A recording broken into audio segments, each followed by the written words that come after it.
माँ, पानी P low माँ। बेटा, ये पानी तो बहुत गर्म हो रहा है। इतनी गर्मी में ऐसा पानी मेरे हलक से नहीं उतर रहा। दीदी, आप माँ का ध्यान रखना, मैं अभी कहीं से ठंडा पानी लेकर आती हूँ। अपनी माँ के लिए ठंडा पानी लेने के लिए मानसी भागी भागी किरण देवी के घर जाती है।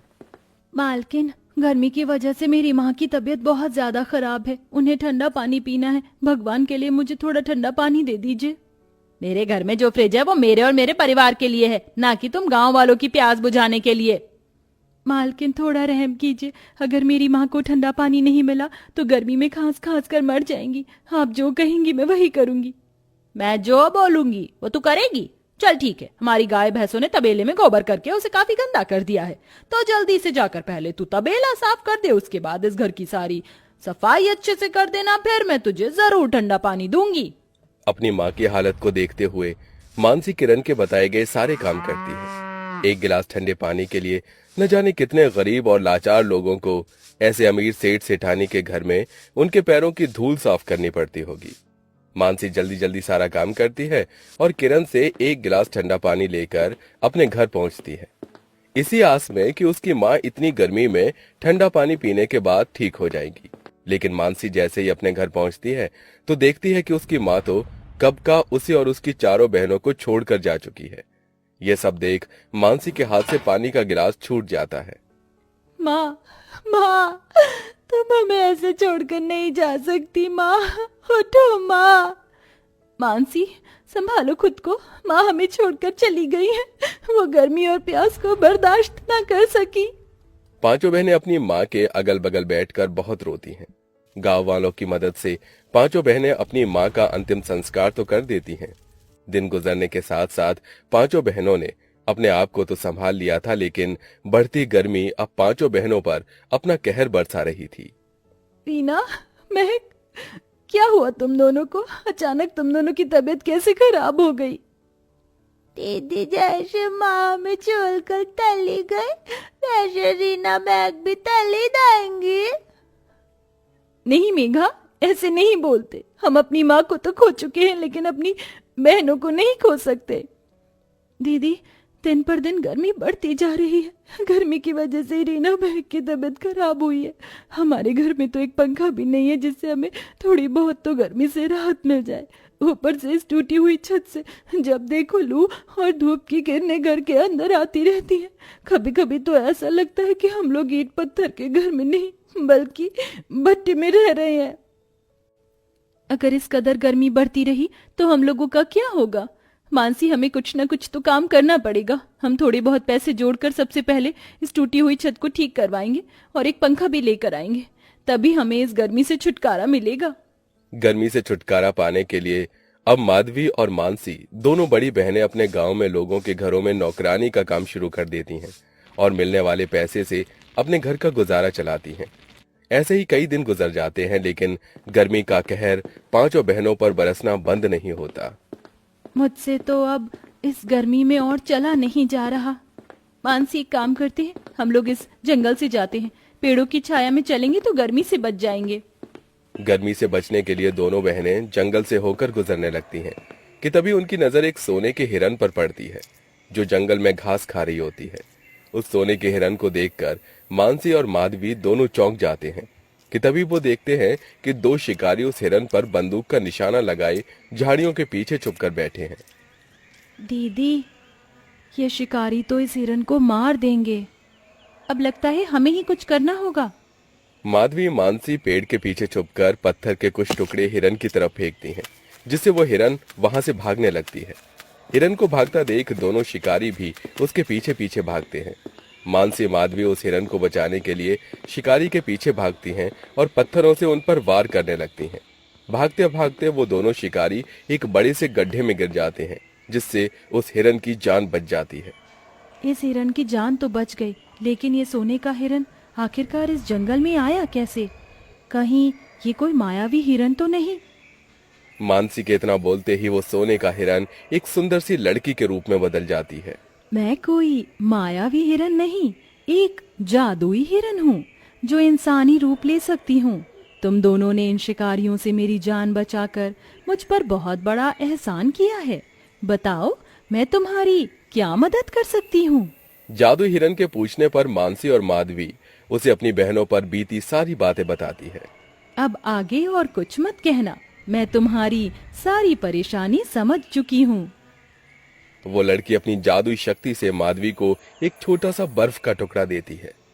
ये एक जादुई बर्फ का टुकड़ा है जो कभी नहीं पिघल सकता। इस बर्फ के टुकड़े को तुम हाथ में रखकर जब भी कुछ मांगोगी वो तुम्हें मिल जाएगा। इतना कहकर वो जादुई हिरन के रूप में लड़की गायब हो जाती है, जिसके बाद माधवी और मानसी घर आ जाते हैं। दीदी आप आ गई। मुझे और महक को गर्मी से दाने हो गए। देखो ना, पूरा शरीर जल रहा है। रीना, महक, मेघा, अब हम दोनों आ गई हैं। अब हम तुम्हें बिल्कुल भी गर्मी नहीं लगने देंगे। ए जादुई बर्फ के टुकड़े, हमें इस गर्मी से छुटकारा दिलवाओ और हमारे पूरे घर को ठंडक से भर दो।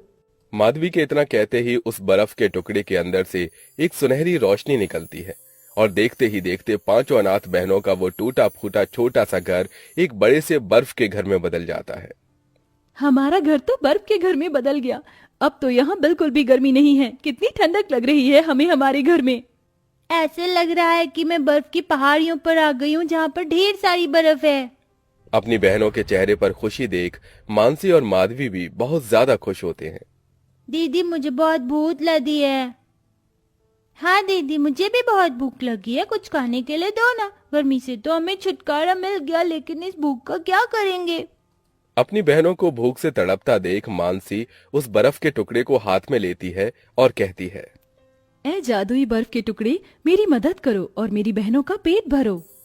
उस बर्फ के टुकड़े में से फिर से एक सुनहरी रोशनी निकलती है और साथ ही साथ पकवानों से भरी उन सब के सामने प्लेट आ जाती है, जिससे पांचों बहनें पेट भरकर खाना खाती हैं। दीदी अगर खाने के साथ साथ आइसक्रीम भी होती तो और मजा आ जाता। मानसी फिर से एक बार और उस बर्फ के टुकड़े को हाथ में लेती है और मन ही मन आइसक्रीम के बारे में सोचती है और देखते ही देखते सबके सामने ढेर सारी आइसक्रीम आ जाती है, जिससे वो पांचों बहनें खुशी खुशी खाती हैं। अब उन पांचों बहनों को जब भी किसी चीज की जरूरत पड़ती तो जादुई बर्फ के टुकड़े से मांग लिया करती, चाहे वो खाने की चीज हो, कपड़े हो या कोई भी जरूरत का सामान। और ऐसे ही कुछ दिन गुजर जाते हैं। दीदी, हमने जादुई बर्फ के टुकड़े से अपने लिए बर्फ का घर बना लिया, अपनी जरूरत को पूरा कर लिया, लेकिन अब हमें अपना कुछ काम शुरू करना होगा। मैं भी यही सोच रही थी, क्यों ना हम लोग एक बर्फ का ढाबा खोले। उसमें बर्फ का टेबल, कुर्सी, सब कुछ उसमें बर्फ के बने होंगे। गांव में कई ऐसे गरीब लोग हैं जिनके घर में पीने के लिए एक गिलास ठंडा पानी भी नहीं है। हम उन्हें यहाँ ठंडी ठंडी चीजें खिलाएंगे। यहाँ उन्हें थोड़ी देर के लिए तो गर्मी से छुटकारा मिलेगा। मानसी को माधवी का आइडिया काफी ज्यादा पसंद आता है, जिसके बाद माधवी अपनी बहनों के साथ अपने घर के आंगन में जाती है और हाथ में बर्फ का टुकड़ा लेकर कहती है, ए जादुई बर्फ के टुकड़े, हमारी मदद करो और इस आंगन को एक बड़े से बर्फ के ढाबे में बदल दो। माधवी के इतना कहते ही उनके आंगन में एक बर्फ का ढाबा आ जाता है, जिसमें सारी चीज बर्फ की बनी होती है। ये सब देख वो बहुत खुश होती है। जहां अब दोनों बड़ी बहन उस बर्फ के ढाबे के अंदर खाने की तैयारी करती हैं, वहीं तीनों छोटी बहनें गांव के सभी लोगों को जाकर अपने बर्फ के ढाबे पर और घर के बारे में बताती हैं। क्या बर्फ का ढाबा और घर?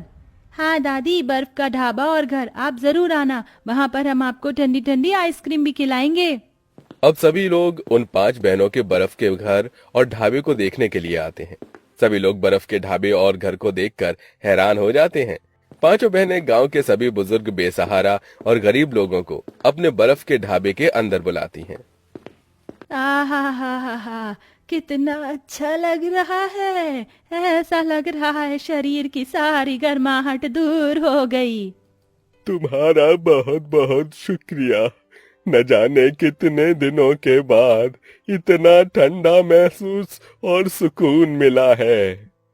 अब जब भी गांव में कोई भी इंसान गर्मी से जूझ रहा होता तो वो उन 5 बहनों के बर्फ के घर और बर्फ के ढाबे में आ जाता, जहां वो 5 बहनें उन गरीब लोगों की सेवा करती, उनको खाने के लिए ठंडी ठंडी चीजें देती। ऐसे ही समय गुजरता है और अब वो 5 बहनें बड़ी हो जाती हैं और आज सबसे बड़ी बहन माधवी और मानसी की शादी होती है। मेघा, महक, रीना, अब ये जादुई बर्फ का टुकड़ा हम लोग तुम्हें दे रहे हैं। जिस तरह हम आज तक इससे गरीबों की मदद करते आए हैं वैसे ही तुम्हें भी करनी होगी। दीदी आप लोग फिक्र मत करना, हम हमेशा आपकी तरह ही लोगों की मदद करेंगे। तुम तीनों अपना ख्याल रखना, हमें तुम्हारी बहुत याद आएगी।